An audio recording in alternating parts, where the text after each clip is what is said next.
वक्रतुंड महाकाय कोटि सूर्य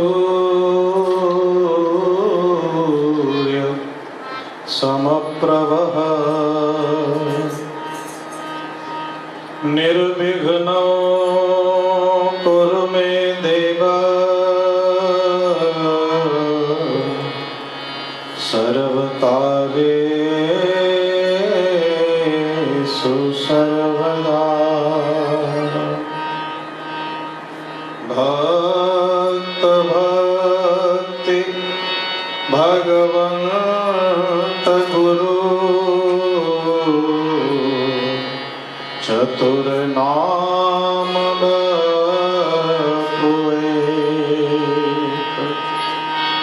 इनके पद बंदन किए नाशहि विघ्न अनेक। बोलिए श्री वृंदावन बिहारी बोलिए सत्यनारायण भगवान की जय। जय श्री राम।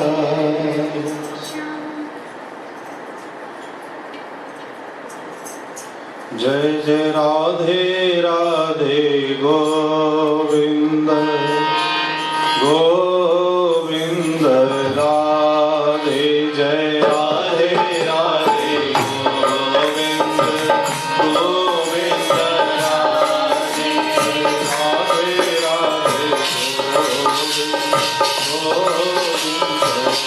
राधे राधे राधे गोविंद राधे।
जय राधे राधे गोविंद गोविंद राधे राधे राधे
पर अखिलेश्वर, अकारण करुणा वरुणालय, भक्तवांछा कल्पतरु,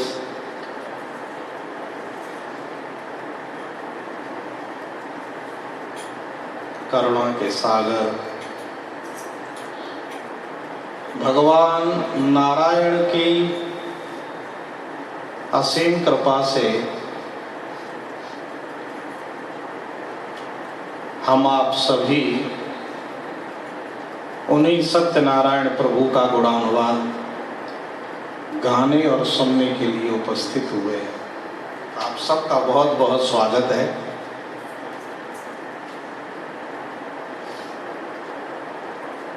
सत्यनारायण भगवान के पावन चरित्रों का हम लोग श्रवण करेंगे।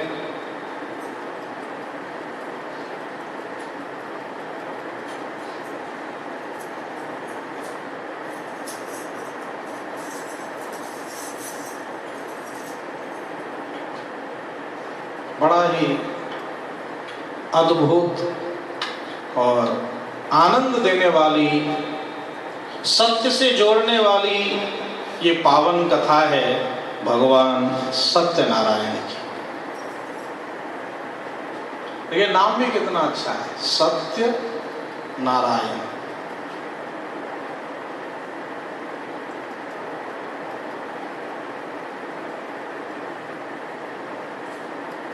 यानी जो सत्य है वही नारायण है, और जो नारायण है वही सत्य है।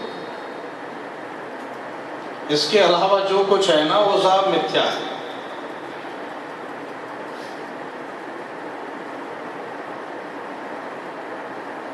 तो ये जो पावन कथा है भगवान सत्यनारायण की, ये कथा हमें ये सिखाती है कि हम अपने जीवन को सत्य से जोड़ें, नारायण से जोड़ें। और अगर हम अपने जीवन को सत्य से जोड़ पाते हैं तो एक निवेदन करूं, नर ही नारायण बनता है। हम जितना जितना जितना सत्य से जुड़ते जाएंगे, जितना सत्य से जुड़ते जाएंगे, तो देखिए आप भी तो उसी के अंश हैं। जैसा अंशी होगा अंश वैसा ही होगा।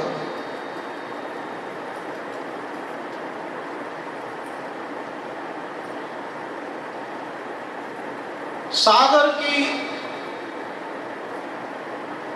एक बूंद हम उठा लें कहीं से, एक थोड़ा सा किसी पात्र में जल ले लीजिए, एक बूंद ले लीजिए और उसका स्वाद आप चखिए, और फिर समुद्र का पानी लेकर के फिर उसको चखिए। स्वाद तो एक ही है ना, क्योंकि वो जो बिंदु, जो बूंद वहां से आई है ना, आई तो वहीं से है। यानी वो बिंदु और सिंधु दोनों हैं तो एक, तो स्वाद भी एक, गुण भी एक। इसी प्रकार से जो नर है वो उस नारायण का अंश है। यानी तो जैसा वो अंशी है वैसे ही आप हैं। फिर अब प्रश्न ये उठेगा कि अगर वैसे ही हम हैं, हम ये संसार के झंझटों में ये लोभ, ये क्रोध, ये काम, ये कपट, ये पाखंड, ये सब आता कहां से? भगवान में तो ये सब है नहीं। अगर हम वैसे हैं तो फिर जैसे निष्कपट, निश्चल, दया के सागर, करुणा के सागर, कितने कितने संबोधन हम भगवान को करते हैं, सारे गुण हमें क्यों नहीं दिखाई देते हैं? हम इस संसार में आके इतने गंदे क्यों हो गए? हमारे विचार इतने मलिन क्यों हो गए? तो वो तो ऐसे ही समझ लो, सागर में जब जल था तो बड़ा निर्मल, लेकिन वो कहीं नाली में जाके गिर पड़ेगा तो कीचड़ का स्वरूप उसका बन ही जाएगा। तो उसको वैसा ही निर्मल दिखाने के लिए हम क्या करेंगे? बोले उस कीचड़ से थोड़ा सा दूर रखो। तो ठीक उसी प्रकार से हमारे अंदर, आपके अंदर वो सारे गुण विद्यमान है जो परमात्मा के अंदर, क्योंकि आप उसके अंशी हैं, आप उससे अलग नहीं है। भगवान कहते हैं ममई वांसो जीव लोके जीव भूत सनातन, हे जीव तू मेरा अंश है, तू मेरा है। तो अगर भगवान ये कह रहे हैं कि तू मेरा है, इसका मतलब हम उसके हैं। और अगर हम उसके हैं, अगर हम उसके हैं तो फिर वैसे ही है ना, जैसा परमात्मा वैसा जीवात्मा, तो हम में और उसमें ज्यादा भेद नहीं है।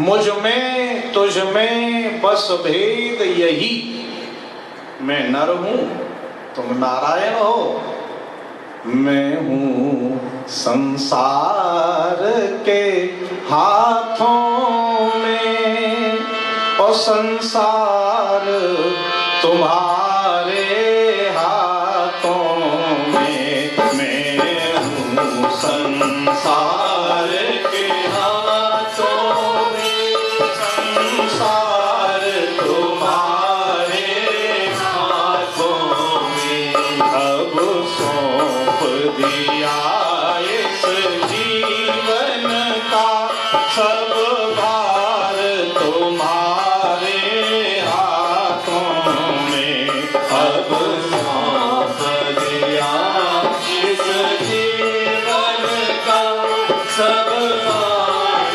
तुम्हारे हाथों में, मुझ में तुझ में बस भेद यही, मुझ में तुझ में बस भेद यही, मैं नर हूँ तुम नारायण हो, मैं नर हूँ तुम नारायण हो,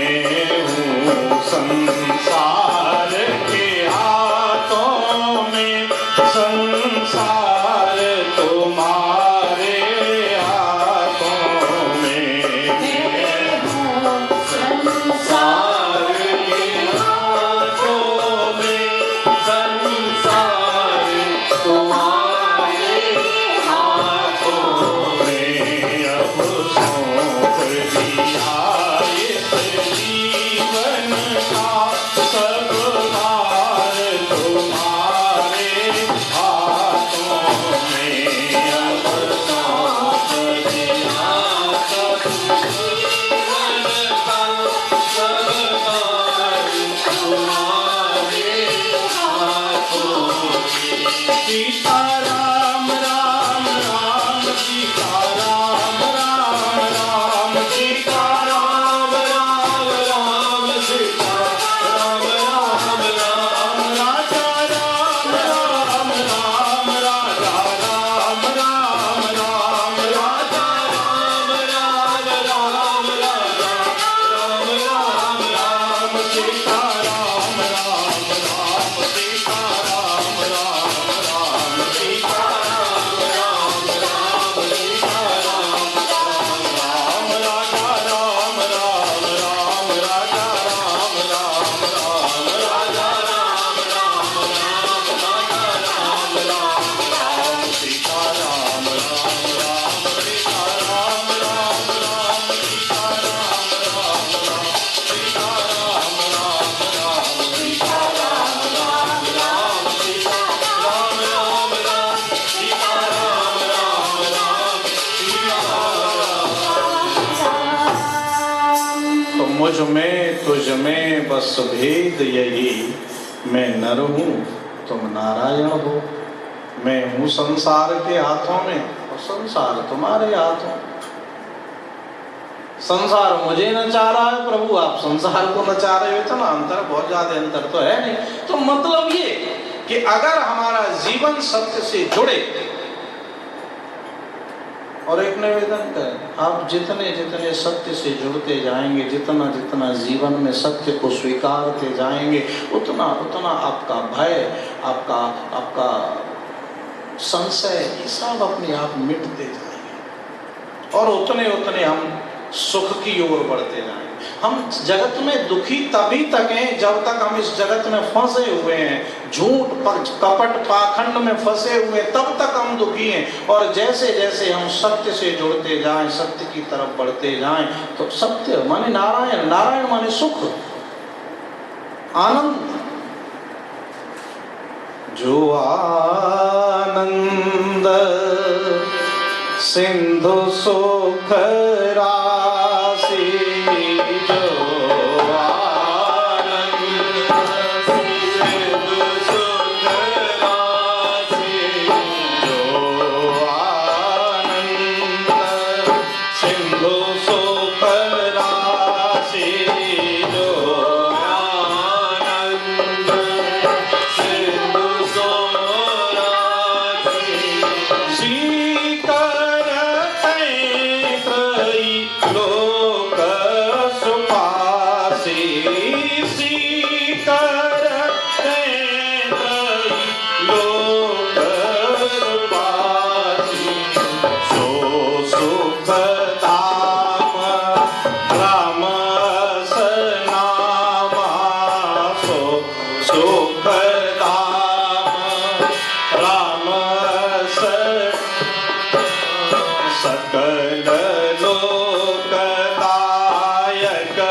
जो आनंद का सागर है,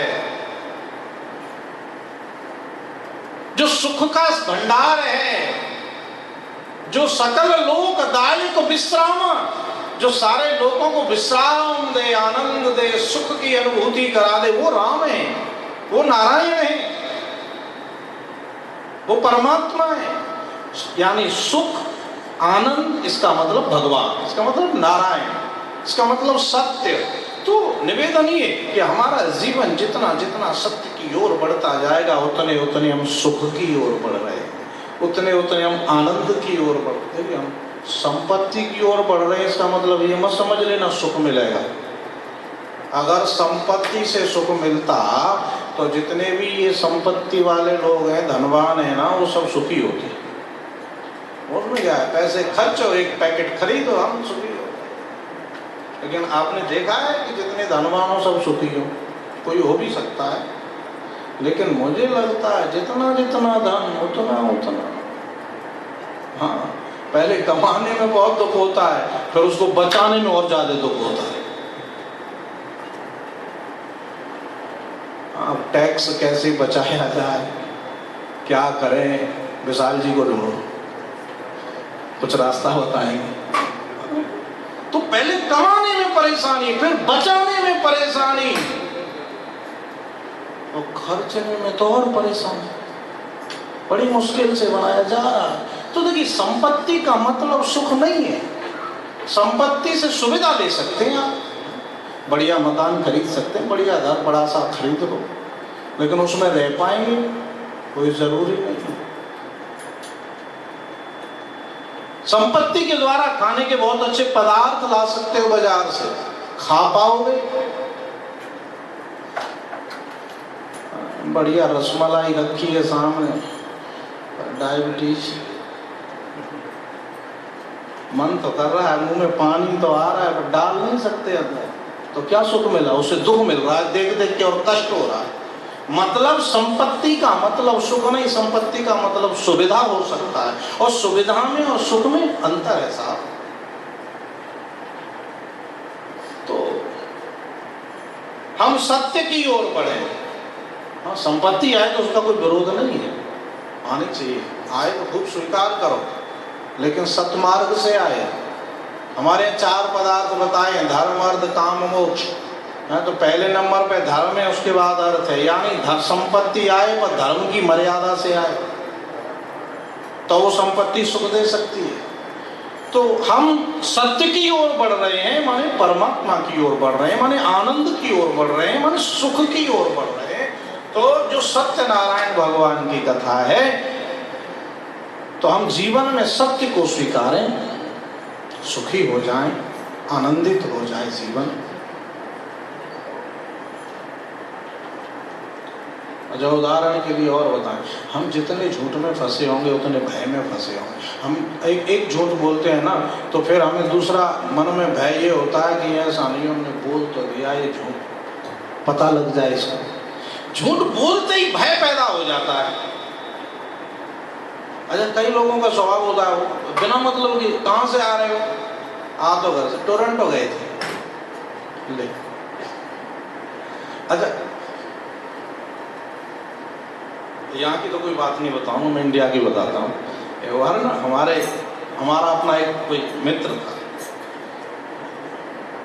वो उसने मुझे फ़ोन किया, वो कहाँ हैं आप, रास्ते में हूँ कहीं जा रहा हूँ। अच्छा जा रहे हैं आप, मैंने कहा आप कहाँ हैं, बोले हम वृंदावन में। तो अच्छी बात है, मैं कहा बिहारी जी को हमारा भी प्रणाम कहना। तो जैसे ही हम गए मुश्किल से 10 फुट आगे बढ़े होंगे, देखा सामने बंदा कुर्सी पे बैठा हुआ रोड पे किसी की दुकान से फोन कर रहा है।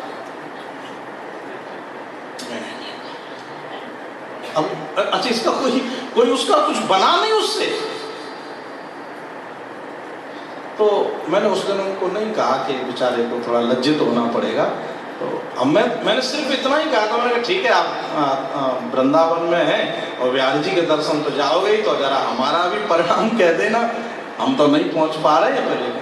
हाँ जरूर जरूर जरूर। और इतने बस इतना कहा है जब तक तो सामने बंदा दिख गया, जय हो, इसको तो प्रणाम करना चाहिए। तो फिर कभी मैंने उसको पूछा बाद में, मैंने कहा भाई इस झूठ का मेरे को अर्थ नहीं समझ आया। अब पता है दूसरा झूठ क्या, हाँ मैंने आपको देख लिया था इसलिए ऐसा कहा था। तो इन सारी बातों से ये सीखने को मिलता है कि कई बार हमारा स्वभाव इतना बिगड़ जाता है, इतना बिगड़ जाता है कि हमको पता ही नहीं लगता कि हम झूठ और सच में अंतर क्या है। तो अब एक झूठ को उसको बचाने के लिए उसने दूसरा बोल दिया, नहीं नहीं मुझे पता था आप वहां से निकल रहे थे इसलिए मैंने झूठ बोला। तो निवेदन ये कि हम अपने स्वभाव को इतना तो न बिगाड़ने दें। तो जीवन में सत्य को धारण, जीवन में सत्य को अपनाएं तो सत्य ही नारायण है। देखिए इस कथा की पुस्तक पे आगे ऊपर ही लिखा हुआ है, सत्य नारायण व्रत महात्म कथा। व्रत माने संकल्प, व्रत माने सिर्फ भूखे रहना नहीं है, ठीक है हम व्रत कर लेंगे, अन्न नहीं खाएंगे, एकादशी का व्रत है, आज सोमवार का व्रत है, हम तो सावन का महीना पूरा व्रत रखेंगे। अच्छा व्रत तो रखेंगे पर काम वो सब करेंगे जो बिना व्रत के भी नहीं करने चाहिए। तो ठीक है किसी दृष्टिकोण से अच्छा भी हो सकता है, लेकिन व्रत माने संकल्प, व्रत माने प्रतिज्ञा, कुछ शुभ प्रतिज्ञा कर लें, कुछ शुभ कर्म करने का संकल्प मन में ले लें तो वो व्रत सफल है।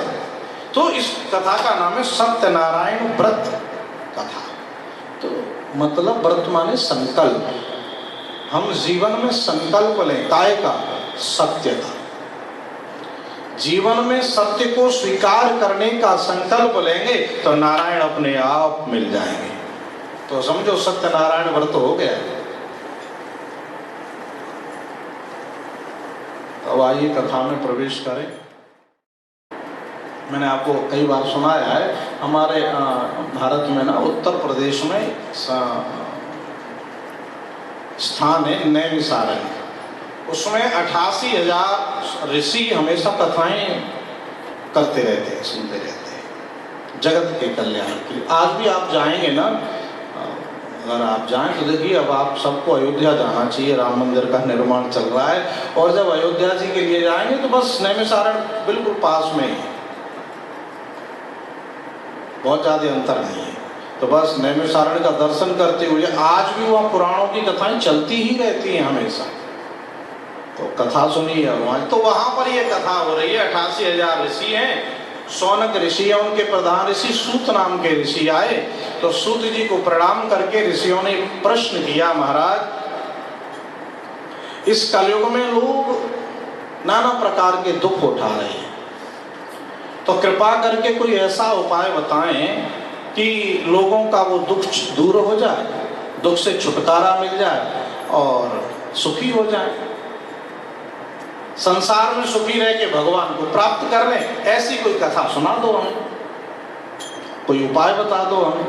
देखिए, संत हमेशा दूसरों के कल्याण का साधन करते हैं।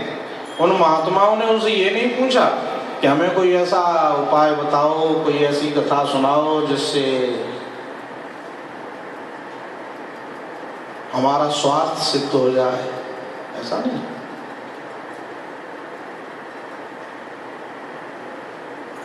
कथा हम सुने और उस उपाय को करके, उस उपाय को सुन के लोगों का दुख दूर हो जाए। ये संत का लक्षण है कि दूसरे के दुख को दूर करने की कुछ प्रयास करे। तो जब ये प्रश्न किया तो सूत जी कहते हैं, ऋषियों आपने बड़ा अच्छा प्रश्न किया है। जो प्रश्न आप मुझसे कर रहे हो, ठीक यही प्रश्न एक बार देवर्षि नारद जी ने भगवान नारायण से पूछा था। एकदा नारदो योगी परानुग्रह कांक्षया पर्यटन विविधान लोकान मृत्युलोकमुपागतः। एक बार का प्रसंग है, देवर्षि नारद जी महाराज इस पृथ्वी पर भ्रमण करते हुए आए और यहाँ पर आकर के क्या देखा कि लोग नाना प्रकार से दुखी हो रहे हैं। तो उनका दुख देख करके नारद जी का हृदय द्रवित हुआ और नारद जी सीधे नारायण के पास बैकुंठ में पहुंच गए। भगवान नारायण को प्रणाम किया और जाकर के प्रणाम करके कहते हैं, प्रभु मैं संसार में से आया हूँ, मृत्यु लोक से आया हूँ और मृत्यु लोक में जाकर के मैंने क्या देखा कि लोग नाना प्रकार के कष्ट उठा रहे हैं। प्रभु कृपा करके कोई ऐसा उपाय बताएं जिससे उन लोगों का दुख दूर हो जाए, सुख की प्राप्ति कर लें और संसार में सुखी रह करके अंत में आपके धाम को प्राप्त हो जाएं। कृपा करके ऐसा उपाय बताना। अजय एक नारद जी ने एक बात और कही, उपाय तो बताना प्रभु, लेकिन लघु उपाय, छोटा सा उपाय बताना जिसमें समय भी कम लगे और धन भी कम खर्च हो। अच्छा, नारद जी ने ऐसी बात क्यों कही? नारद जी जानते थे कलयुग के प्राणी हैं। अगर कहेंगे कि भगवान का पूजा पाठ कर लो कोई, तो अगर बता दिया 4, 6, 10 घंटे का तो मुसीबत हो जाएगी। क्योंकि कलयुग में लोगों के पास भगवान के लिए न समय होगा और न संपत्ति होगी भगवान पर खर्च करने के लिए।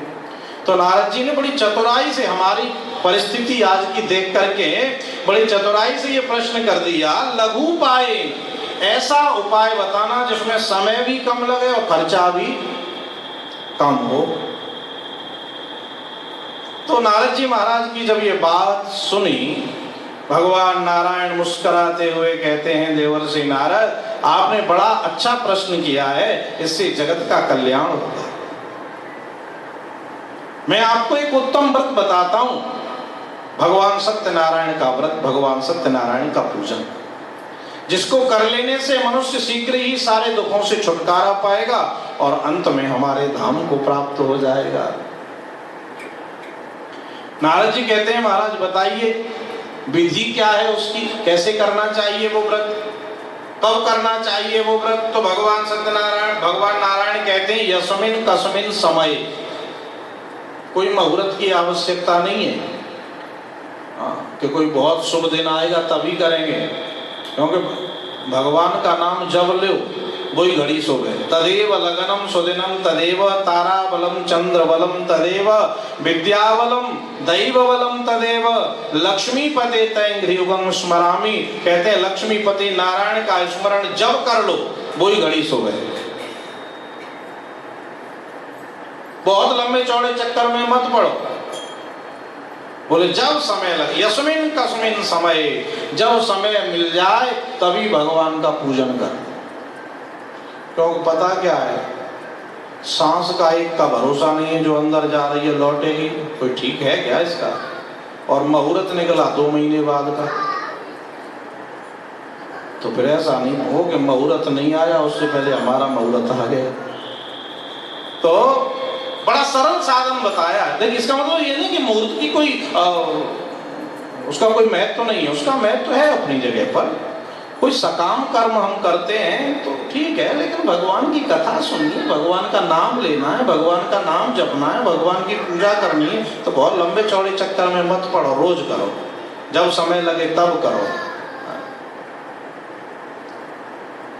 सुबह करो, शाम करो। अरे इस कथा को तो शाम के लिए बता रहे हैं भगवान। कहते हैं यस्मिन कस्मिन समय, जब समय लग जाए तभी भगवान का पूजन कर लेना चाहिए। बोले दिन भर अपने सारे गृहस्थी के काम निपटाओ और फिर शाम को आराम से बैठ करके घर में भगवान का पूजन करो। पदार्थ बोले अगर भगवान ने सामर्थ्य दी है तो खूब बढ़िया पकवान बनाओ, बढ़िया सामग्री लाओ, जो कुछ ला सकते हो खूब 56 भोग लगाओ अगर भगवान ने दिया है तो। अगर नहीं दिया है तो इस कथा में तो ऐसा लिखा है कि कुछ नहीं तो वो बना लो, क्या पंजीरी, हाँ पंजीरी बना लो, और क्योंकि आटा तो सब जगह रहता ही है, और जो भी फल फूल आपके पास है बस वही भगवान को निवेदित कर दो। यानी भगवान ने इस पूजा की विधि को बहुत सूक्ष्म में कर दिया। पर इसका मतलब ये भी नहीं है कि अब तो भगवान को हम पंजीरी खिलाएंगे, हाँ ये भी मतलब नहीं है। कई बार हम लोग गलत भ्रम में पड़ जाते हैं, नहीं उसमें तो पंजीरी लिखी है तो ठीक है तू भी पंजीरी खा, अब खुद रसमलाई खाए और भगवान को सूखा आटा खिलाए तो ये भी ठीक नहीं है। ये तो भगवान सरलता इसलिए बता रहे हैं कि गरीब से गरीब आदमी भगवान की पूजा कर ले, अमीर से अमीर आदमी भगवान की पूजा कर ले। क्योंकि देखिए अगर कोई बहुत धनवान व्यक्ति बिना खर्चे के पूजा करेगा तो उसके लिए ठीक नहीं है, और कोई बहुत गरीब व्यक्ति बहुत खर्चा करके पूजा करेगा तो वो उसके लिए ठीक है। यानी पूजा हमेशा अपनी सामर्थ्य के अनुसार होना चाहिए। ऐसा नहीं कि राजा साहब निकले हैं तो घर से निकलने पे करोड़ों खर्च हो गए, भगवान की पूजा करी तो आटा रख दिया सामने, लो खा लो, तो वो उसके लिए उचित नहीं है।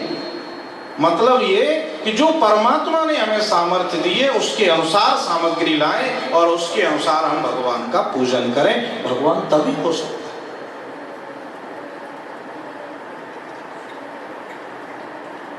पूजा के नाम पर कई बार लोग श्रद्धा में इतने बह जाते हैं कि मेरी सामर्थ्य तो है $10 खर्च करने की, लेकिन मैं श्रद्धा में इतना बह गया कि कर्जा लेके 10,000 खर्च कर दिए, तो वो भी ठीक नहीं।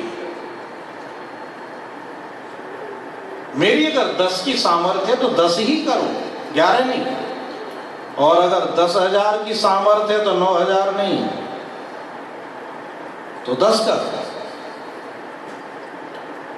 तो अपनी सामर्थ्य के अनुसार भगवान की सामग्री लाएं, भगवान का पूजन करें और परिवार के साथ बैठ करके संकीर्तन करें, प्रसाद पाएं और भगवान का नाम लेते हुए अपना रात्रि विश्राम करें। इस प्रकार से पहले अध्याय में भगवान नारायण ने नारद जी महाराज को ये व्रत की विधि बताई और कैसे करना चाहिए, किस प्रकार से करना चाहिए। तो जय जय श्री स्कंद पुराणे रेवा खंडे सत्यनारायण व्रत कथायाम प्रथमो अध्याय श्री हरे नमः।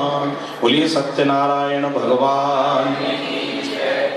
श्रीमन्नारायण नारायण नारायण, श्रीमन्नारायण नारायण नारायण, श्रीमन्नारायण नारायण नारायण, श्रीमन्नारायण नारायण नारायण, सत्यनारायण नारायण नारायण, सत्यनारायण नारायण नारायण, श्रीमन्नारायण नारायण नारायण, श्रीमन्नारायण नारायण नारायण, माता नारायण पिता नारायण, माता नारायण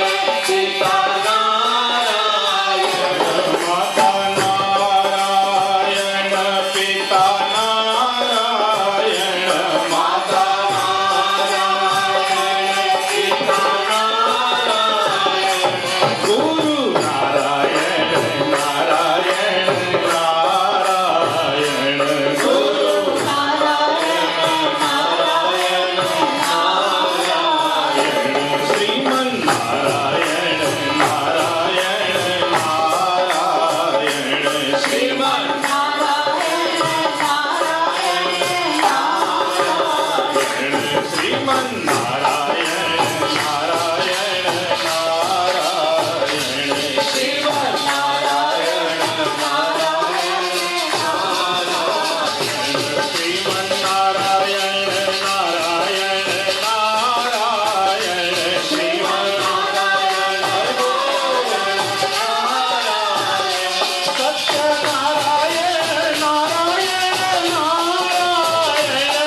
जीवो, मैं तुम्हें आगे की कथा सुनाता हूँ। काशीपुरी नगरी में एक निर्धन ब्राह्मण रहते थे। गरीब थे, संपत्ति का अभाव था, सुविधाएं थी। तो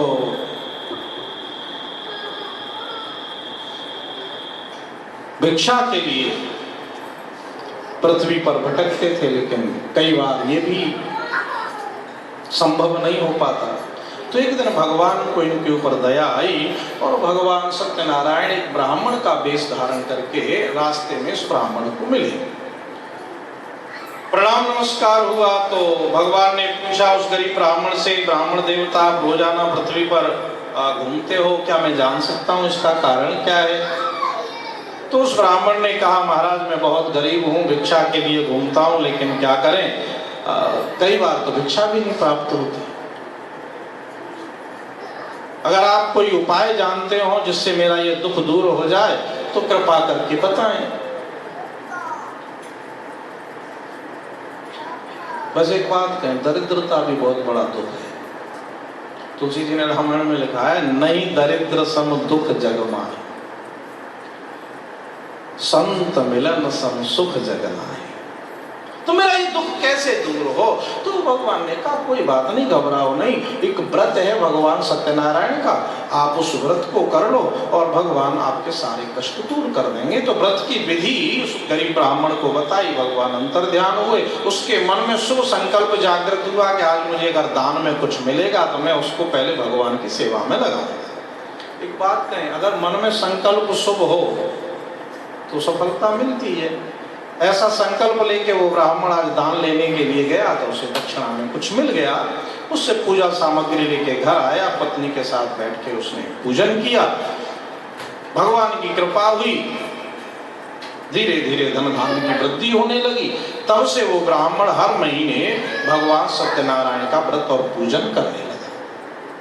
एक बार का प्रसंग है, वो ब्राह्मण तो घर में बैठा हुआ भगवान की पूजा कर रहा था। उसी समय एक लकड़ी बेचने वाला गरीब आदमी वो लकड़ियों का बोझा लेकर के जा रहा था। उसको जल पीने की इच्छा हुई, पानी की इच्छा हुई, तो वो उस ब्राह्मण के घर में घुस गया, मुझे जल पीना है। देखा वहां पूजा हो रही है तो वो भी बैठ गया पूजा में।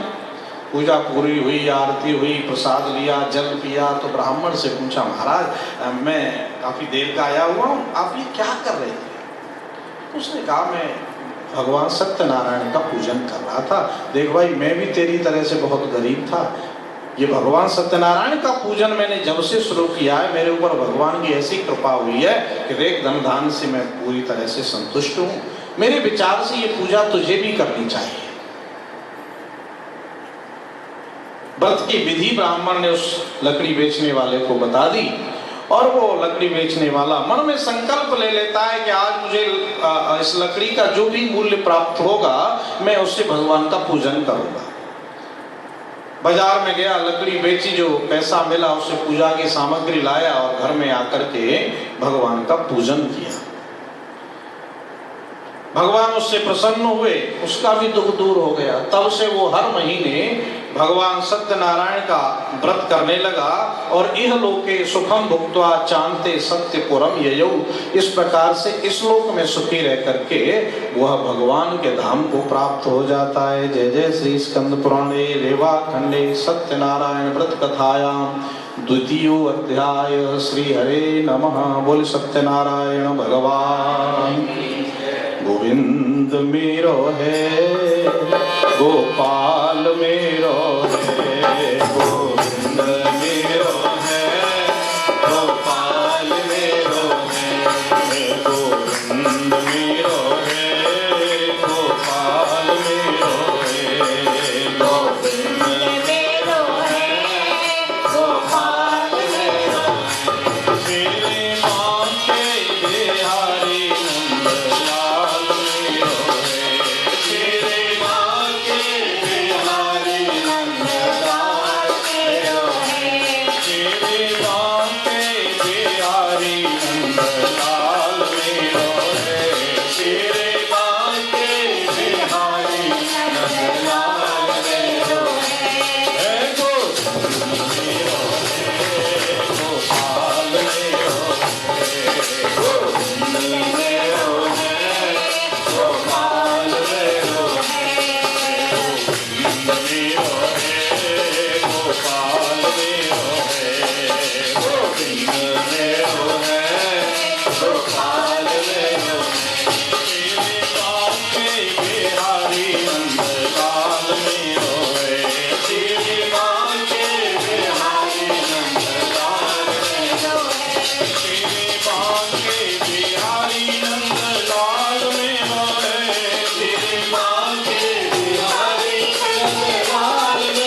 क्योंकि आप बड़ा ध्यान लगा के सुन रहे, तो आगे की कथा और सुनाता हूँ तुम्हें, क्योंकि सुनाने वाले को तो अच्छा लगता है जो सुनने वाला ध्यान से सुने। तो सूत जी कहते हैं आप बड़े ध्यान से सुन रहे हो, मैं आगे की कथा आपको सुनाता हूँ। उल्कामुख नाम के एक राजा हुए। वह राजा भद्रशिला नदी के किनारे पर बैठा हुआ भगवान सत्यनारायण का पूजन कर रहा था। उसी समय का प्रसंग है, साधु नाम का एक व्यापारी वहां पर आया और उसने राजा को पूजा करते हुए देखा। तो राजा को जाकर के प्रणाम किया और उससे पूछा, महाराज आप ये भक्ति युक्त चित्त से क्या कर रहे हो? तो राजा ने बताया, मैं भगवान सत्यनारायण का पूजन कर रहा हूँ। अच्छा, व्यापारी को तो हर जगह लाभ दिखाई देता है, तो व्यापारी बोला, अच्छा आप ये कर रहे हैं, इससे फायदा क्या होगा? अच्छा, वैसे भी प्राय व्यवहार में देखा जाता है, आप किसी को हमारे सामने तो अक्सर ऐसा अवसर आता रहता है कि थोड़ा बैठ के राम नाम ले लिया, फायदा क्या होगा? अच्छा, हर चीज में फायदा ही देखता है। मेरे को यही की बात, मैं किसी को कह रहा था, मैंने कहा भाई बड़ी अशांति रहती है, पहले तो मैंने कहा एक काम करो, ये मंत्र ले, ये माला, मैंने माला भी दी, झोली भी दी, मंत्र भी दी, मैं इसको जपा कर, इससे कुछ फायदा होगा? मैंने कहा था एक बात बता, सारे काम फायदे के लिए करते हो, जिस काम को करो फायदा ही ना मिले।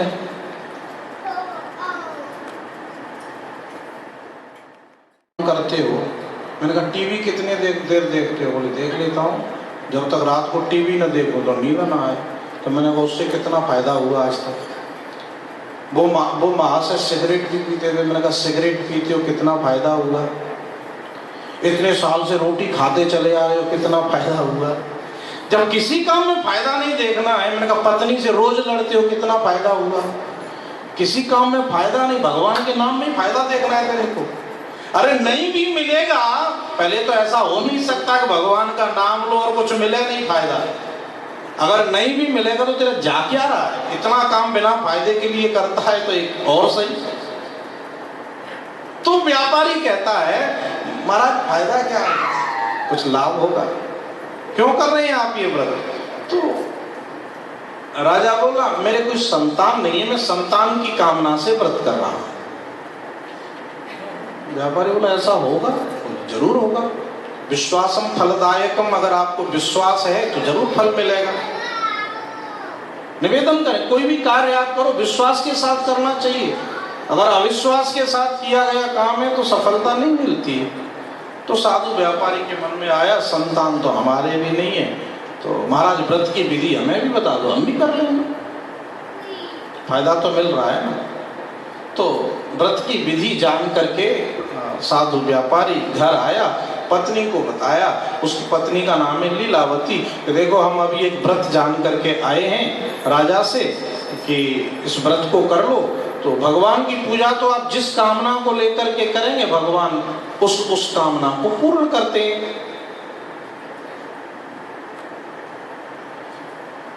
तो पत्नी बोली, तो देवियां कुछ ज्यादा धार्मिक होती हैं, अगर जान के आए हो तो चलो कल ही करेंगे शुभ काम। अब व्यापारी तो व्यापारी ढेड़ा, बोले देख मैं हूं व्यापारी, कच्चा काम कभी नहीं करता। हमने पहले पूजा कर ली और संतान नहीं भाई, फिर क्या करेंगे? बोले फिर पहले संतान हो फिर पूजा करें। पत्नी बोली ठीक है, जैसी आपकी मर्जी। भगवान की कृपा हुई, 1 साल बाद उसके यहाँ एक कन्या का जन्म हुआ। जब कन्या का जन्म हुआ तो पत्नी ने कहा कि आपने संकल्प लिया था कि जब संतान होगी तो पूजा करेंगे। अब भगवान की कृपा से देवी आ गई है घर में, एक कन्या आ गई है, तो चलो भगवान की पूजा कर लें। अब वो व्यापारी थोड़ा लोभी था, लोभ बड़ा तो बधाई होता है। उसने सोचा देगा बेटी हुई है, अब इसकी शादी भी तो करनी पड़ेगी। बोले हाँ शादी तो करनी पड़ेगी, तो फिर भी खर्चा होगा, पूजा करो तो ये भी खर्चा, तो ऐसा क्यों नहीं कर लेंगे, दोनों काम एक साथ कर देंगे। प्राय लोग ऐसा करते हैं, अब ये काम भी रुक जा, ये पूजा अभी करनी है, तो कोई बात नहीं है, बेटे की शादी आ रही है तब शादी और ये सभी की खर्चे में निपटा देंगे। क्योंकि भगवान के नाम पर किए हुए खर्चे को तो लोग भार समझते हैं। जबकि ये भूल जाते हैं सार्थक इतना ही है जितना हम कर रहे हैं, बाकी खूब लुटाते रहो, वो तो दुनिया के लिए है। भगवान ने आपको दिया है तो जितना आप भगवान के नाम पर यानी सत्कर्म में लगा देंगे वही आपके लिए है, बाकी तो सब दिखावा है।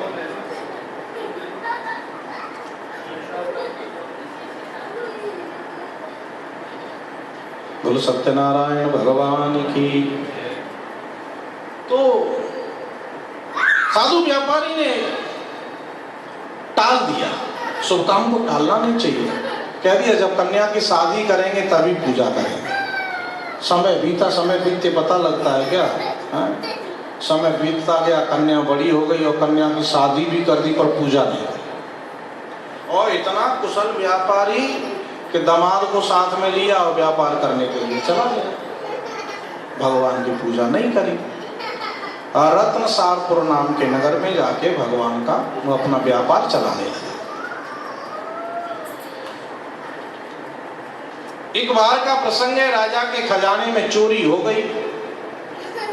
चोर धन लेकर के जा रहे हैं, सैनिकों ने देख लिया चोरों को, तो चोरों का पीछा सिपाही कर रहे थे।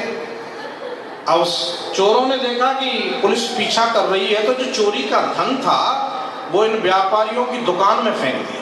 संयोग ऐसा, उसकी दुकान का आना, पुलिस का पीछे से दिखना और चोर का वहां पहुंचना, तो वो धन जो है उसने व्यापारी की दुकान में फेंक दिया और भाग गए।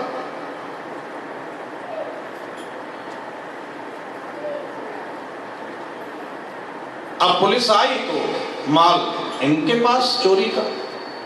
अब जब चोरी का सामान पकड़ा गया तो चोर तो वही माना जाएगा जिस पर चोरी का सामान मिले। उन्होंने दोनों को पकड़ा और जेल में ले जाके डाल दिया, सारा धन छुड़ा लिया। इधर में लीलावती और कलावती दोनों माँ बेटी घर में रह रही हैं। जो घर में धन था वो चोर चुरा ले गए, बेचारी दोनों यहाँ दुखी हैं, वो दोनों जेल में पड़े। एक बार का प्रसंग है, ये व्यापारी की बेटी पड़ोस के घर में गई तो वहां पूजा हो रही थी भगवान सत्यनारायण की। वहां से प्रसाद लेके घर आई और अपनी माँ को प्रसाद दिया। जब माँ ने प्रसाद खाया तो माँ को स्मरण आया, अरे भगवान का पूजन करने का संकल्प तो हमने भी लिया था लेकिन पूजा आज तक करी नहीं है। हम अपने संकल्प को पूरा नहीं कर सके, लगता है हम इसीलिए दुखी हो रहे हैं। सत्यनारायण भगवान से प्रार्थना करी, प्रभु हमारे अपराध को क्षमा करें, मेरे पति दामाद सहित वापस आ जाएं, हम आपका पूजन करें। प्रार्थना करी इस प्रकार से, भगवान सत्यनारायण प्रसन्न हुए। ये दोनों जेल में पड़े। वहां के राजा को जाकर के स्वप्न आया, भगवान ने स्वप्न में दर्शन दे दिया राजा को और राजा से कहा, देख राजन, तूने गलती से दो व्यापारियों को चोर समझ के जेल में डाल दिया है। वास्तव में वो चोर नहीं है, व्यापारी है। तू उनको सुबह होते ही जेल से छोड़ देना, जो उनका धन छुड़ा लिया वापस कर देना, क्योंकि वो चोर नहीं है। साथ में भय दे दिया, अगर ऐसा नहीं किया तो समझ ले तेरे को दंडित किया जाएगा, तेरा सर्वस्व नष्ट हो सकता है, क्योंकि निरपराध को दंड नहीं देना चाहिए। राजा की तो नींद गायब हो गई। सुबह होते ही उसने दोनों को जेल से मुक्त किया, जो धन ले लिया था डबल करके वापस किया और हाथ जोड़ के क्षमा मांगी। आपने दैवी योग से ये दुख उठाया है, आप अपने घर के लिए चले जाओ। राजा को प्रणाम करके, भगवान का स्मरण करके साधु व्यापारी अपने दामाद सहित अपने नगर के लिए वापस चला जाता है।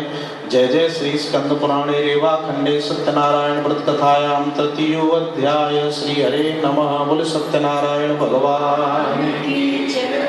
तो ये थोड़ा सा हम विचार करें तो परिस्थिति ऐसी बनती है, तुलसी जस भवितव्यता तैसी भले सहाय, आप आवे ताय पे ताई तहां ले जाए। परिस्थिति ऐसी बनती जाती है कि हम वहां पहुंच जाते हैं।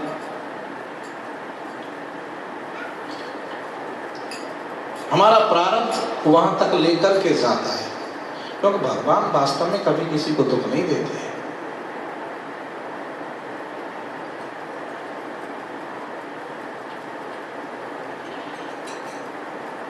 जैसे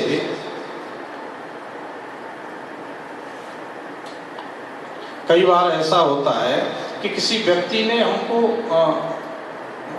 कोई चोट लगाई। कैसे चोट? किसी ने कोई पत्थर मारा और हमें चोट लगती है। ये उसकी इच्छा से हुआ, हमारी इच्छा नहीं थी उसको भोगने की। कई बार ऐसा होता है कि उसकी इच्छा नहीं है लेकिन उसके द्वारा हमें दुख मिला। जैसे कोई कार लेके इधर से जा रहा है और हम रोड को क्रॉस कर रहे हैं, पर उस सामने वाले जो कार ड्राइवर है उसकी कोई इच्छा नहीं है कि हमें चोट मारे, लेकिन अचानक ऐसा हुआ कि उससे ब्रेक न लगे, उसको दिखाई न दिया, या हम गलती कर गए और परिस्थिति ऐसी बनी कि हमारा पहुंचना, उसकी गाड़ी का आना, उसको न दिखाई देना या ब्रेक फेल हो जाना, वो हमको चोट लगी। न उसकी इच्छा थी न हमारी इच्छा थी। या ये समझें कि कोई कुछ मानो पत्थर लेके सिर पे जा रहा है, छत पे चढ़ रहा है और हम नीचे से निकल रहे हैं, उसका बैलेंस बिगड़ा और वो पत्थर उसके सिर से गिरा और नीचे से हमारा निकलना हुआ, वो सीधा हमारी कुपड़िया पे आ गया। तो न तो उसका दोष न हमारा दोष, क्योंकि भवितव्यता ऐसी बनी कि उसका हमारा वहां पहुंचना और उसका बैलेंस बिगड़ गया। अच्छा, और प्रभु की इच्छा कभी नहीं होती है हमें दुख देने की, क्योंकि भगवान तो कभी किसी को दुख देते ही नहीं है साहब, और जो ऐसे ही दुख दे वो भगवान नहीं होता। तो इसमें विचार करें परिस्थिति बनी क्यों। ये परिस्थिति इसलिए बनी कि हमारा कोई ऐसा प्रारब्ध कर्म था कि वो हमको भोगना ही भोगना है, क्योंकि हमें कोई दुख नहीं दे सकता, हमें कोई सुख भी नहीं दे सकता। हमारा जो कर्म रूपी फल है वो हमको प्राप्त हो रहा है, वो चाहे सुख के रूप में मिले चाहे दुख के रूप में मिले। तो भगवान कभी किसी को दुख नहीं देते हैं। साधु व्यापारी अपने कर्म फल को भोग करके वहां से राजा को प्रणाम करके चला गया। बोले सत्यनारायण भगवान की। चतुर्थ अध्याय में सूत जी महाराज कहते हैं, ऋषियों, साधु व्यापारी ने जब अपनी यात्रा प्रारंभ करी, अच्छा भगवान ने सोचा कि चलो इस व्यापारी की परीक्षा लेते हैं, क्योंकि अब इसने चोट खा ली है, क्योंकि चोट लगने से व्यक्ति को ज्ञान हो जाता है, तो इसको ज्ञान हुआ है कि नहीं, इसकी परीक्षा कर लें। तो भगवान सत्यनारायण एक महात्मा का वेश धारण करके साधु व्यापारी के पास आ गए और पूछते हैं, साधु तुम्हारी नाव में क्या है। अच्छा, लोभी आदमी, उसको तो ये लगा धन मांगेगा। तो साधु व्यापारी ने झूठ बोल दिया, महाराज आपको धन चाहिए क्या। मेरी नाव में धन नहीं है। बोले फिर क्या है। लता पत्रादिकम चैव वर्तते तरुणी मम। मेरी नाव में तो लता पत्रादिक भरे हुए, लत्ते पत्ते भरे हैं। भगवान बोले सत्यम भवतु ते वचः, हे व्यापारी तेरा वचन सत्य हो जाए। और ऐसा कह करके महात्मा जी थोड़ी दूर जा करके बैठ गए। व्यापारी ने अपनी नाव की तरफ देखा तो उसमें तो लता पत्ता भरे भरे। अब तो रोने लगा, चिल्लाने लगा, धड़ाम से गिर पड़ा, हे प्रभु ये क्या हुआ। उसका दामाद था पास में, उसने आगे समझाया आपने एक महात्मा का अपराध किया है, झूठ बोल दिया उनसे। मुझे लगता है शायद महात्मा ने श्राप दे दिया, आप जाओ उनसे जाकर के क्षमा याचना करो, क्षमा मांगो। साधु व्यापारी भगवान के चरणों में जाकर के गिर पड़ा, प्रार्थना करने लगा, महाराज आपकी माया से तो ब्रह्मा जी मोहित हो गए। तुम माया मोहिता सर्वे ब्रह्माद्यादि देवौकस। जब ब्रह्मा जैसे देवता मोहित हो सकते, मैं तो साधारण प्राणी हूँ, मेरे अपराध को क्षमा करो। तो भगवान बोले, हे साधो तू बार बार मेरी पूजा से बहिर्मुख होता है, झूठे संकल्प लेता है और उस संकल्प को पूरा नहीं करता। देखिए, हम पहली बात तो ये कि संकल्प ले नहीं। कई बार हम लोग ऐसा करते हैं, भगवान मेरा ये काम करते, तेरा ये करवाऊंगा, तेरा जगराता करवाऊंगी, एक लॉटरी लगवा दे। मतलब भगवान को हम लालच देते हैं, मेरा ये कर दे, तेरा ये कर दूंगा। तो ये क्या है। क्या भगवान के साथ हम व्यापार कर रहे हैं। तो ऐसा लालच, देखिए भगवान को हमसे क्या चाहिए। जिसने सारी दुनिया को देना है, तो सारी दुनिया को दे रहा है, वो हमसे क्या लेगा। तो हम भगवान को लालची नहीं समझे, ऐसा करके हम भगवान को छोटा कर रहे हैं। क्या हमारी श्रद्धा है भगवान के प्रति। अगर हमसे नहीं रहा जाता तो ठीक है, हम अपनी समस्या कह सकते हैं भगवान को, लेकिन भगवान को लालची मत बनाओ। ये तो हमारे, देखिए इससे ऐसा लगता है जैसे हम भगवान को रिश्वत दे रहे हैं, हमें अपना काम आपसे कोई निकालना है, खूब 2-4 दिन सेवा करेंगे, जरा ये मेरा ये काम। ये संसार में तो व्यवहार चलता है, भगवान के साथ भी वही कर रहे हैं। हाँ, भगवान की पूजा करो, भगवान की सेवा करो, और वैसे निस्वार्थ भाव से खूब जगराते रोज करवाओ, क्या दिक्कत है? भगवान ने दिया है तो है? ये हो रही है ना सत्यनारायण भगवान की कथा, ऐसे ही होती रहनी चाहिए और हर महीने होनी चाहिए। क्योंकि देखिए, सत्य को जीवन में धारण करना है तो व्रत माने संकल्प लें। अच्छा, सत्य कोई इतनी आसान चीज नहीं है कि हम एक बार बस कह दें मैंने सत्य को स्वीकार कर लिया, तो इतना भी सरल नहीं है। सत्य को लिखना थोड़ा सरल है, सत्य को पढ़ना भी सरल है, लेकिन सत्य को जीवन में 100% धारण करना उतना सरल नहीं है।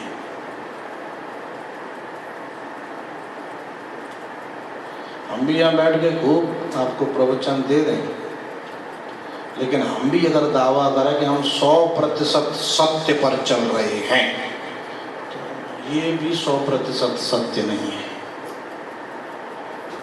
तो मेरा निवेदन ये है कि जीवन को सत्य में ऐसे धारण नहीं किया जा सकता। हमने एक बार कथा, मतलब हर महीने मैं कहता हूँ कथा करो, और हर महीने अपने आप को सत्य से जोड़ते जाओ, जोड़ते जाओ, जोड़ते जाओ। पिछले महीने हमने थोड़ा सा इतना सा व्रत माने संकल्प माने प्रतिज्ञा, हम ऐसी प्रतिज्ञा करें, पिछले महीने हमने एक आदत छोड़ी, चलो इस महीने कुछ और करते हैं।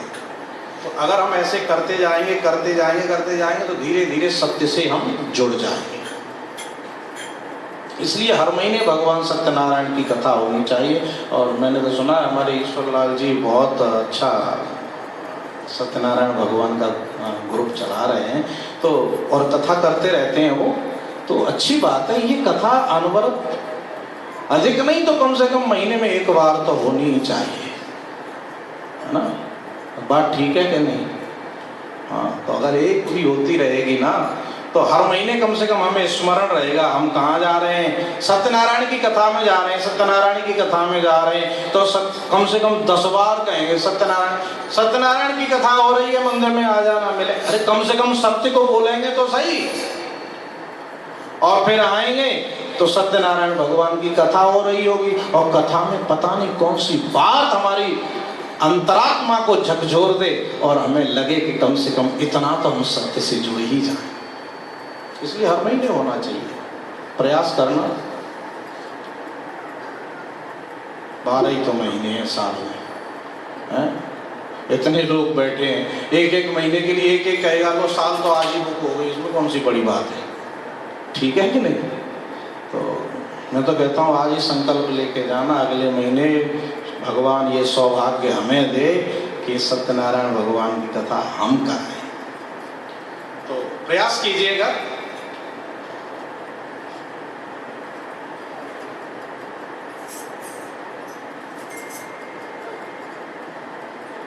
मैं कहाँ था?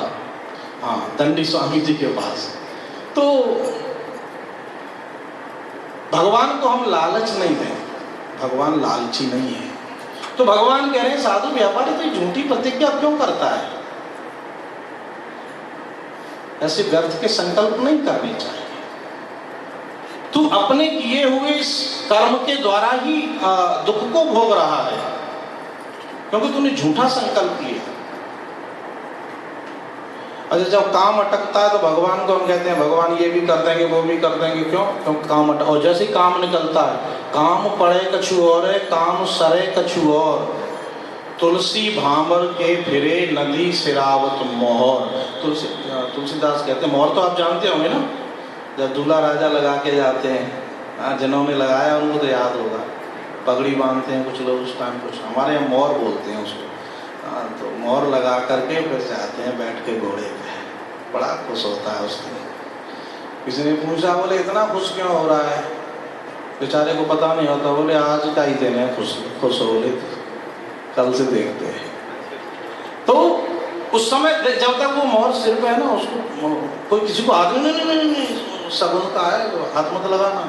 अच्छा, उसी मोर को शादी होने के बाद क्या करते हैं, फिर उसको हमारे नदी में उसको डालने जाते हैं। तो तुलसीदास कह रहे हैं, तुलसी भांवर के परे नदी से रावे मोर, जैसे ही काम निकला उसको नदी में फेंक देते हैं। तो जब कोई काम अटकता है तो दिन रात भगवान को याद, जैसे ही काम निकला, आपने कथा सुनी होगी, कोई एक व्यापारी था, कोई एक व्यक्ति था, वो ना पेड़ पे चढ़ गया। पेड़ का आएगा पता है, खजूर का, काफी ऊंचा पेड़, और संयोग से पहुंच तो गया। जब उसके नीचे देखा तो समझे कम से कम मैं 50-60 फुट ऊपर हूँ, अगर गिरा तो अपन का तो काम हुआ। तो उसे तुरंत हनुमान जी याद आए, हे हनुमान जी बस कृपा करके मुझे सकुशल नीचे उतार दो, 100 मन लड्डू चढ़ाऊंगा।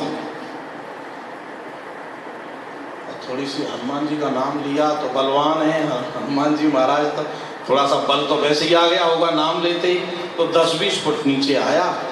तो उसने अपना थोड़ा कैलकुलेशन किया, 100 मन लड्डू ये तो थोड़ा ज़्यादा हो गया हनुमान जी, थोड़ा महंगाई है और लड्डू भी बहुत महंगे हैं, आप जानते ही हैं, थोड़ा आधा कर लेता हूँ, 50 मन में काम चला लूँगा।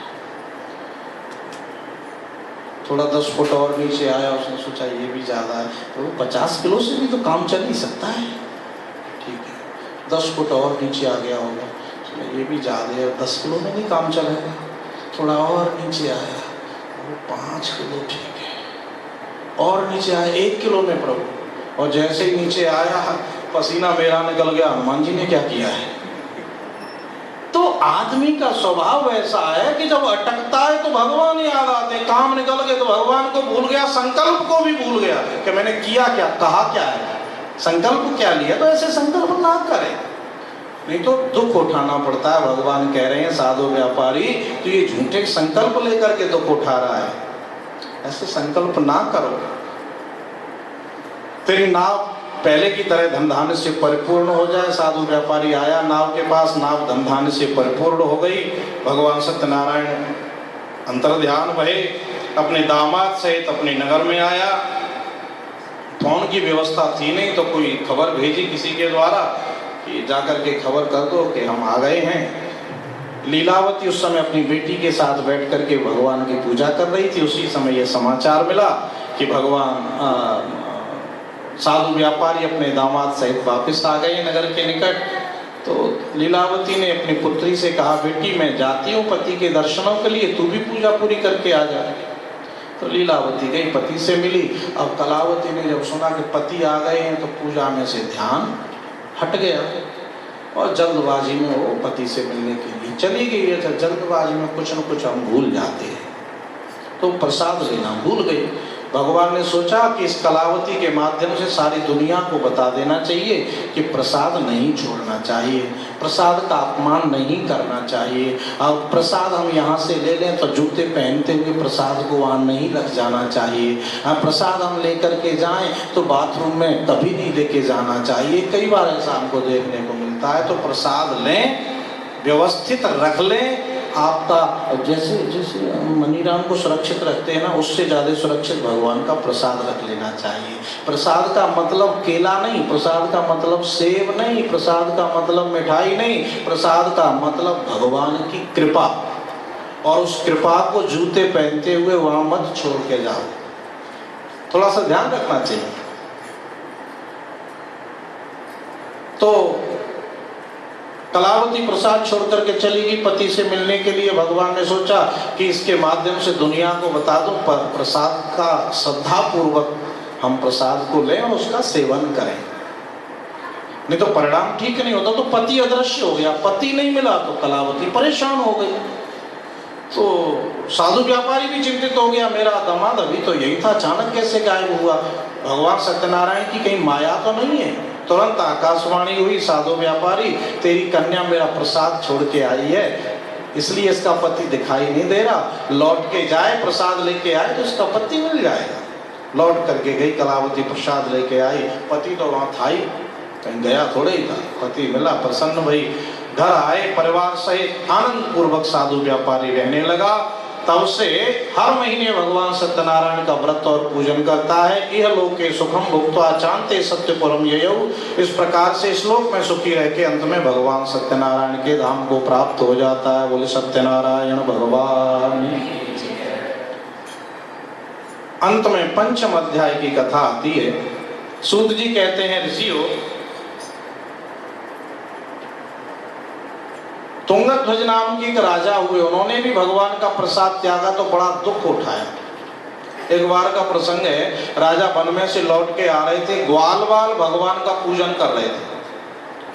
ग्वालवाल जब भगवान का पूजन कर रहे हैं, राजा की सवारी वहां से निकली, ग्वालवालों को लगा राजा जा रहे हैं, चलो प्रसाद दे आए। तो खीर का प्रसाद बनाया था। अच्छा, वो पूजा कैसे कर रहे थे ग्वालवाल जानते हैं? बेचारे मंत्र जानते नहीं। उन्होंने कहा कोई पंडित जी बुला। बोले पंडित जी दक्षिणा मांगेंगे। अब पंडित जी कहाँ से आए? तो बोले कोई बात नहीं, ऐसा करते हैं, हम खुद ही पूजा करते हैं। अब ग्वाल वालों की पूजा कैसी हो रही थी पता है? अब टाइम नहीं मैं बता देता। ग्वाल वाल पूजा कर रहे हैं, उनके हाथ में लकड़ी है, वो गाय चराने के लिए डंडा रखते हैं ना, तो जिसके हाथ में जिस चीज की लकड़ी है वो उसका नाम लेता है, भगवान का नाम जोड़ देता है। किसी के हाथ में आम की लकड़ी थी, वो कहता है मेरे हाथ में लकड़ी आम की, जय बोलो सीताराम की। मेरे हाथ में लकड़ी आम की, जय बोलो सीताराम की। मेरे हाथ में लकड़ी आम की, जय बोलो सीताराम की। मेरे हाथ में लकड़ी आम की, जय बोलो सीताराम की। मेरे हाथ में लकड़ी आम की, जय बोलो सीताराम की। मेरे हाथ में लकड़ी आम की, जय बोलो सीताराम। कोई दूसरा वाला कहता है ऐसा मंत्र मुझ पे भी है, तो तू भी बोल दे भाई। उसके हाथ में चंदन की लकड़ी है, वो तुरंत बोला मेरे हाथ में लकड़ी चंदन की, जय बोलो यशोदा नंदन की। मेरे हाथ में लकड़ी चंदन की, जय बोलो यशोदा नंदन की। मेरे हाथ में लकड़ी आम की, जय बोलो सीताराम की। मेरे हाथ में लकड़ी आम की, जय बोलो सीताराम। बस ऐसे ही मंत्र बोलते जा रहे हैं सब ग्वाल वाल। अब इससे ज्यादा नहीं बताऊंगा क्योंकि मेरा ध्यान घड़ी पे है। 2 मिनट में कथा पूरी तो हो ही गई। बस ग्वाल वाल ऐसे अपनी पूजा कर रहे थे, राजा को आते देखा, प्रसाद लेकर के गए। राजा को राजा होने का अभिमान था, मैं ग्वाल वालों के हाथ के प्रसाद खाऊंगा। प्रसाद को त्यागा, चला गया घर। भगवान को लगा मेरा अपमान करे कोई तो स्वीकार सहन भी करो, लेकिन मेरे भक्त का अपमान। राजा घर पहुंचा, भगवान की ऐसी माया भाई, सब विपरीत हो गए। मंत्री कोई सुन नहीं रहा है, राज्य में सब उलट पुलट, संतान उसको मृत दिखाई दे रही है। ऐसा हुआ कुछ नहीं, लेकिन माया से सब उल्टा सुल्टा दिख रहा है। राजा का तो दिमाग घूम गया, ऐसा क्यों हुआ? तुरंत उसको भान हुआ कि ऐसा तो नहीं भगवान का प्रसाद त्याग के आया हूँ इसलिए ऐसा हुआ। लौट के गया, प्रसाद लिया, घर आया तो सब कुछ ठीक था, क्योंकि वो तो पहले से ही ठीक था। तब से उसके मन में भी श्रद्धा हुई, हर महीने वो भगवान सत्यनारायण का व्रत और पूजन करने लगा। ये लोके सुखम भुक्त्वा चान्ते सत्यपुरम ययौ। इस प्रकार से इस लोक में सुखी रह के अंत में भगवान सत्यनारायण के धाम को प्राप्त हो जाता है। सूत जी कहते हैं ऋषियों, जिन्होंने भगवान सत्यनारायण का व्रत किया उसका ये जन्म तो सुखी हुआ ही, दूसरा जन्म भी धन्य हो गया। जो वृद्ध शतानंद नाम का ब्राह्मण था काशीपुरी का, गरीब ब्राह्मण, वो दूसरे जन्म में सुदामा ब्राह्मण हुआ। और आप जानते हैं कृष्ण से मित्रता हुई और कृष्ण ने क्या अद्भुत सेवा की है। उल्कामुख नाम का जो राजा है, जो भगवान सत्यनारायण का पूजन कर रहा था, वो दूसरे जन्म में दशरथ हुआ। साधु नाम का जो व्यापारी है वो राजा मोरध्वज बना। और तुंगध्वज नाम के जो राजा हैं वो स्वयं मनु होकर के भगवत प्राप्ति कर लेते हैं। और ये जो ग्वालवाल है ना, वो ब्रज में जाकर के ग्वालवालों ने और कन्हैया के संग जाने कितनी लीलाएं करी हैं। तो मतलब ये कि जो भगवान सत्यनारायण का व्रत करता है, बात वही जहां से शुरू हुई थी, यानी जो जीवन में सत्य को धारण करता है वो इस जन्म में तो सुखी रहता ही है, अंत में उसका दूसरा जन्म भी धन्य हो जाता है, जैसे इस भगवान सत्यनारायण का व्रत और पूजन करने वालों का हुआ है। तो मेरा निवेदन यही कि हम अपने जीवन को सत्य से जोड़ें, सत्य ही नारायण है और नारायण ही सत्य है। अधिक समय तो लेंगे नहीं, वैसे 10 मिनट फालतू हम ले ही चुके। अब 1-2 मिनट की एक प्रार्थना है। हमारे मंदिर से जुड़े हुए लकी जी हैं, उनकी माता जी का स्वास्थ्य बहुत खराब है और हाँ, उनका नाम है श्रीमती विमला देवी। तो हम लोग 1 मिनट उनके लिए प्रार्थना करें, भगवान अपने कृपा उनके ऊपर करें और उनका स्वास्थ्य ठीक हो। इसके लिए हम लोग 3 बार महामृत्युंजय के मंत्र का पाठ करें, आप सबके द्वारा की हुई, क्योंकि सामूहिक प्रार्थना में बड़ा बल होता है। एक व्यक्ति प्रार्थना करे और अगर उसी प्रार्थना को 50 एक साथ करे तो 50 गुना ज़्यादा फल मिलता है और 50 गुनी तेजी से भगवान के पास वो प्रार्थना पहुंचती है। तो हम सब लोग परमात्मा से प्रार्थना करें, भगवान उनको स्वस्थ करे और स्वस्थ होकर के वो अपने घर वापस आए। आइए मेरे साथ 3 बार आप लोग महामृत्युंजय मंत्र का पाठ करें। ओम त्र्यंबकं यजामहे सुगंधिं पुष्टिवर्धनम् उर्वारुकमिव बन्धनान् मृत्योर्मुक्षीयमामृतात्। ॐ त्र्यंबकं यजामहे सुगंधिं पुष्टिवर्धनम्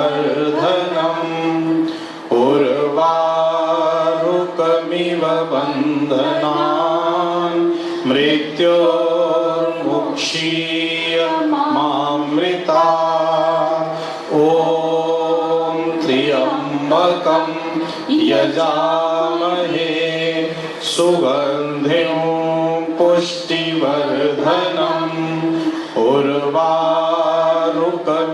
बन्धनान् मृत्योर्मुक्षीयमामृतात्। बहुत बहुत धन्यवाद आप सब लोगों को। एक विशेष सूचना ये, शनिवार को सुंदरकांड पाठ है, तो आप सब से मेरा निवेदन है कि आप सब लोग सुंदरकांड पाठ में जरूर आएं।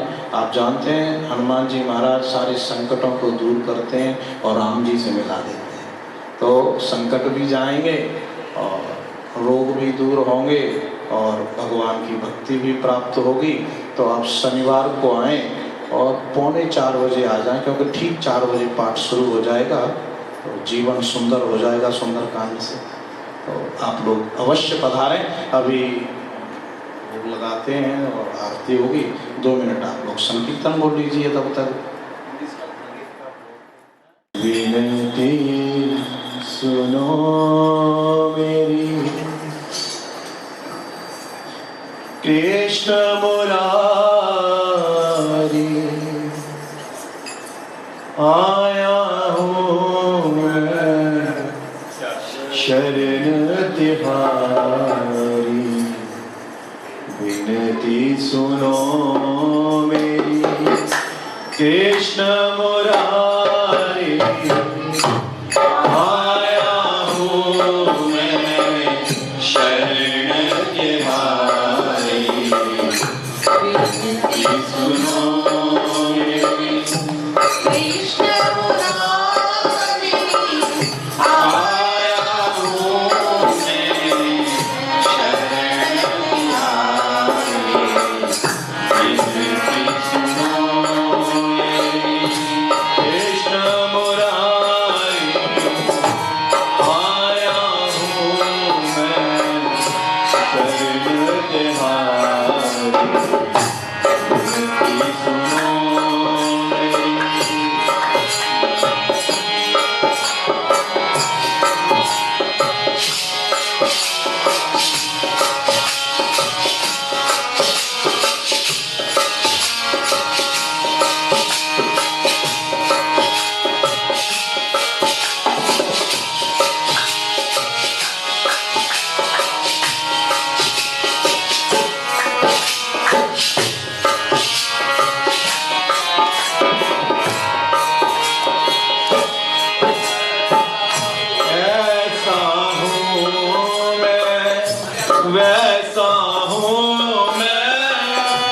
तेन सुदामा जैसा हूँ मैं, ऐसा हूँ मैं, वैसा हूँ मैं, दीन सुदामा जैसा हूँ मैं।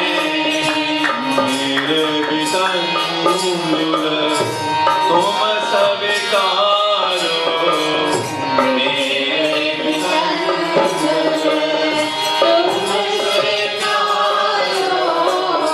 निर्बल निर्बल हितकारी, विनती सुनो मेरी कृष्ण मुरारी, आया हूँ मैं शरण तिहारी, विनती सुनो मेरी।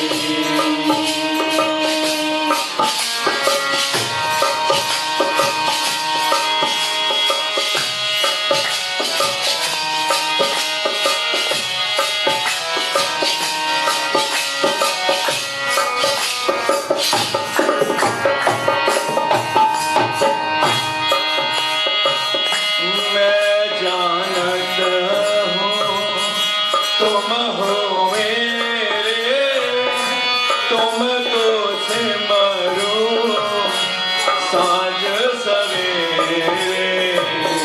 मैं जानत हूँ तुम हो मेरे, तुमको सिमरूं साँझ सवेरे।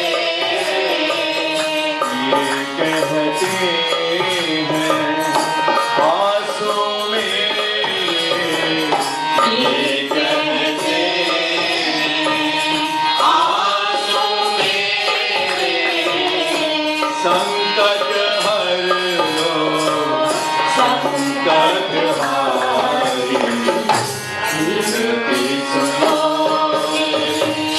कृष्ण मुरारी, आया हूँ मैं शरण तिहारी, विनती सुनो मेरी।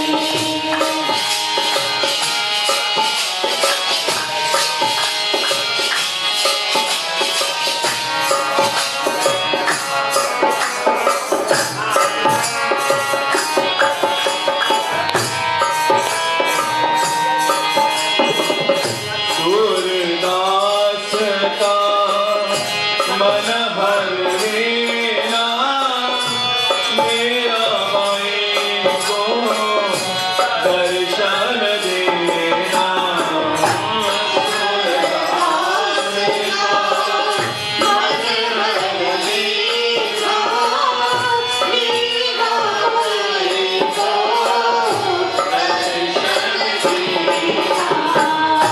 सूरदास का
वासुदेव